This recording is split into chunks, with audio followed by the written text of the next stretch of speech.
Canada is cracking, and it's not just economically.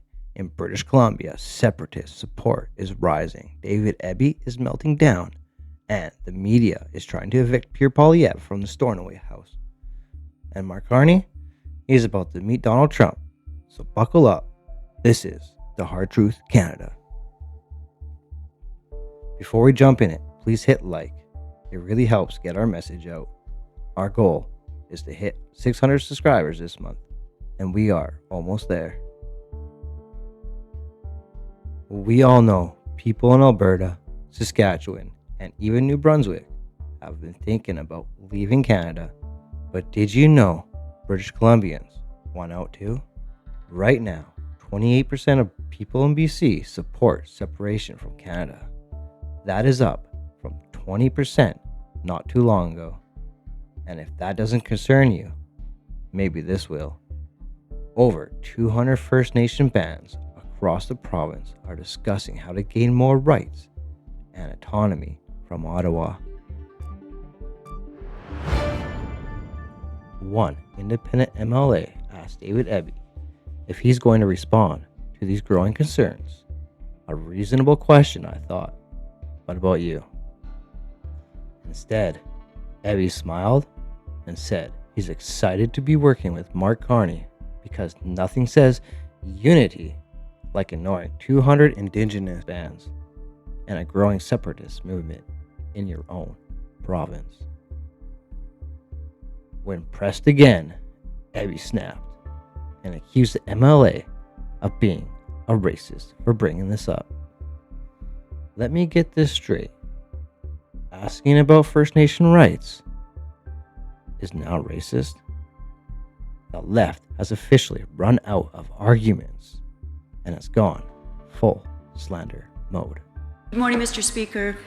According to a recent poll, the number of British Columbians wanting BC to leave Canada has grown from 20 to 28% in a little over 1 year. 2 weeks ago, the Premier said that he hates this discussion and that he wants it to stop. These anxieties are real. Mr. Speaker, with the election of Mark Carney, concerns may continue to grow. Will the Premier commit to acknowledging and engaging in meaningful consultation with this growing community about how to restore their hope in the future of this province and in our great country?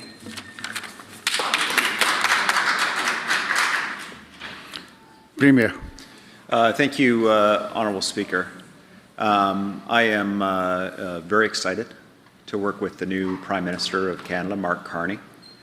What he is saying about his commitment to trade corridors, to energy corridors, to supporting clean energy, consistent with the bill that was recently introduced to the House from the Minister of Energy around our electricity system here in the province and our support for the province of Alberta to help them decarbonize, for our support to the Yukon, support to major projects here to reduce carbon pollution, grow our economy, his support for critical minerals and mining, and the mining proposals we have going forward, the new mines we're opening here in the province, his commitment to make sure people get the training that they need, very consistent with our government's commitment to ensure people are trained for the jobs of the future, but most importantly, for his commitment to all Canadians, that we are going to stand on our own 2 feet, that we will not be apologists to Donald Trump and his 51st state agenda.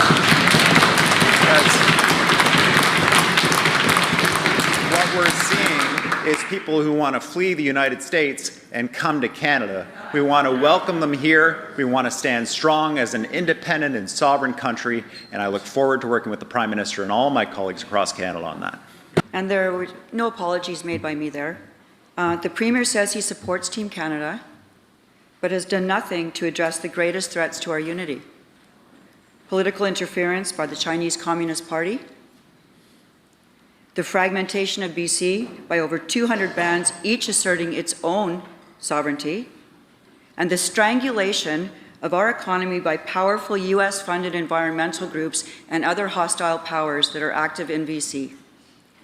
British Columbians are losing hope, Mr. Speaker, and so I ask again, will the Premier engage in meaningful consultation with this critical group of people in British Columbia? Premier. Speaker, this member's incoherent and consistently racist posturing in this House against Indigenous and First Nations that do in fact have rights and sovereignty in this province. Shame on me. Honourable Speaker, her promotion of residential schools denial, her denial of the sovereignty of First Nations and the rights of First Nations in this province continues now. It is disgusting and appalling. It advances us not 1 degree in growing our economy, in ensuring we're working with First Nations. What it does do is it drives wedges. It reduces our growth. It reduces our prosperity. It hurts people in real ways, making sure that jobs are not available. And so I ask the member to refrain from her hateful rhetoric, to step back and reflect on the impact of her very real words as a leader in the community. It is disgraceful. And I understand why people in her community have put up signs that say she is not my MLA. One independent MLA asked David Eby if he would respond to these growing concerns. Reasonable question, I thought. What about you?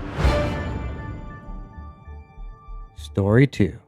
The media is obsessed with Pierre Poilievre and whether or not he should be allowed to stay at the Stornoway home because he lost his seat. Yes, they are actually trying to evict the leader of the opposition from the official residence. Meanwhile, in Alberta, a Conservative candidate has stepped aside so Pierre Poilievre can run in a by-election. Carney was asked about it today, and he said he won't play political games and wants the by-election held quickly.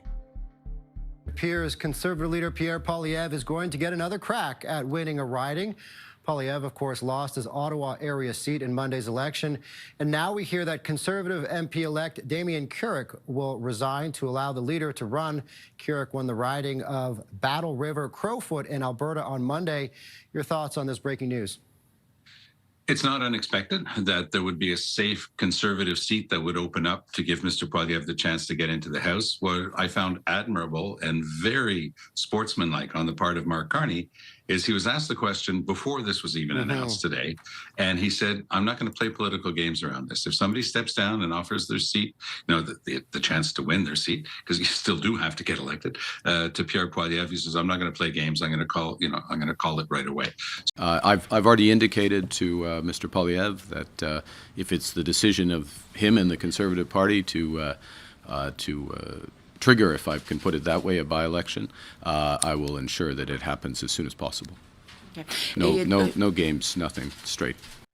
Translation: he knows blocking Pierre Poilievre will look like a power grab, so instead, the media is working overtime to do his dirty work. I guess in the end, I'm the only one with PP on my chest. For 22 minutes, I'm Peter Anthony. Ow! Unbelievable. Great pivot. And if there's one thing we can all agree on, it's that Canada is first. Well done, sir. At being a dump. You have MPs that have told me that they found it really difficult going door to door because a lot of people were saying, we like some of the policies you're doing, but we think your leader's a dick. And we, really. All right. And we think he has, I'm sorry, but that's what they're telling me. All right. I'm going to have some ombudsman's paperwork to fill out before I go home tonight, I think. But yes, not in such language, but I have heard similar sentiments expressed from Conservative candidates. So that Mark Carney is about to sit down with Donald J. Trump next week. No, this isn't satire. The global finance guy turned liberal prime minister is now shaking hands with America First. Tariffs, trades, border security. Who knows what will come of this? But one thing is sure, Carney wants to look like a serious player. Meanwhile, his own country is fracturing.